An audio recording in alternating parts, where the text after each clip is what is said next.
ঐক্যবদ্ধ ইসলামপুরকে যারা বিএনপিকে ভালোবাসেন, যারা ধানের শীষের সৈনিক, তারা এই দিন দেখার জন্যই প্রথমে অপেক্ষা করেছিলেন, তাই না?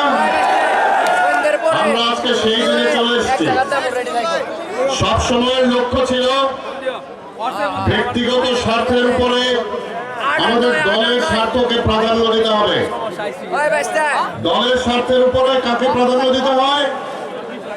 বাংলাদেশকে, কারণ সবার আগে বাংলাদেশ।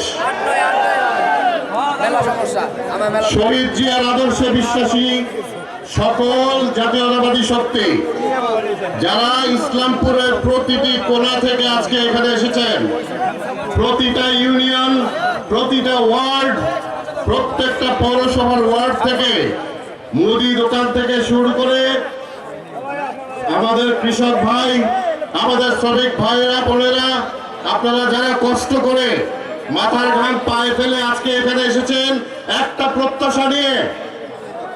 গত 17টা বছর যারা স্বৈরাচারী সরকারের অত্যাচারে অত্যাচারিত হয়েছেন, তারা আজকের এই দিন দেখার জন্য অপেক্ষা করছেন। আর মাত্র 2 বা 3 দিন বাকি, তারপরে আপনারা আপনাদেরই সবার ভোটের অধিকার প্রয়োগ করবেন। আপনাদের ভোট দানের মাধ্যমে আপনারা আপনাদের পছন্দের প্রার্থী, বাংলাদেশ জাতীয়তাবাদী দলের মনোনীত প্রার্থী জনাব সুলতান মাহমুদ বাবু ভাইকে বিপুল ভোটে জয়যুক্ত করে ইসলামপুরের উন্নয়নের দরজা আবার খুলে দেবেন, যেই দরজা 2001 সালে খুলেছিল। ঠিক বলেছি? আপনারা যারা সেই সময় দেখেছেন, যারা দেখেননি, তারা এখন অপেক্ষা করবেন ইনশাআল্লাহ। ওনার কাছে ইসলামপুরের প্রতিটা ইঞ্চি, প্রতিটা মানুষ, পূর্ব নয়, পশ্চিম নয়, উত্তর নয়, দক্ষিণ নয়, তারা প্রত্যেকটা অঞ্চল থেকে ধানের শীষের পক্ষে ভোট দেবেন। 12 তারিখ সারাদিন